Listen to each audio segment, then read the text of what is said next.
தன்னை வந்து அறிந்து இருக்கிறாமா?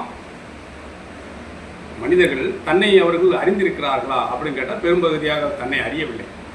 தன்னை வந்து அறிஞ்சிருந்தாங்க அப்படின்னா நிச்சயமாக அவர்களுக்கு இந்த வாழ்க்கையுடைய அழகான வாழ்க்கை என்பது அழகாக இருக்கிறது அப்படிங்கிறதை ஒவ்வொரு மனிதனும் தெரிந்து கொள்ளும்.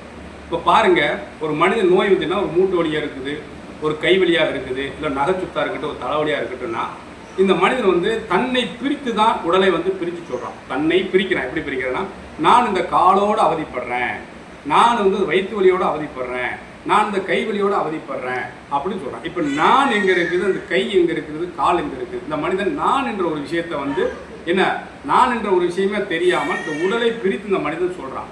அப்போ சொல்லும்போது எனக்கா இப்படி துன்பம் அப்படின்னு கேட்கான். எனக்கா அந்த துன்பம் இந்த உடம்போடு கடந்து நான் வந்து கஷ்டப்படுறேனே அப்படி சொல்லப்படும் போதே நம்ம வந்து புரிஞ்சிருக்கோம். நம்முடைய வார்த்தைகளில் வந்து நான் என்பது வேறாக இருக்கின்றது, இந்த உடம்பு என்பது வேறாக நம்ம பிரித்து பார்க்கலாம். அப்படி இல்லை, இந்த உலகத்தில் நீங்கள் நாம் அனுபவிக்கக்கூடிய ஆடம்பரமான சுகங்கள் அனைத்தும் அந்த உடல் சுகங்களே நம்ம பின்பற்றமே தவிர மனசுக்கு சுகமாக எது இருக்குது அப்படிங்கிறத நம்ம என்ன செய்யறதில்ல, கண்டிப்பாக பார்க்கறது இல்லை. மனசுக்கு எது சுகமாக இருக்குது என்று பார்த்தால் நான் இந்த உடம்போட இந்த வலியோட இந்த கால் வலியோட இந்த கை வலியோட துன்பப்படுகிறேன் என்று தன்னையும் இந்த உடம்பையும் கண்டிப்பாக பிரித்து இந்த மனிதன் பேச மாட்டான்.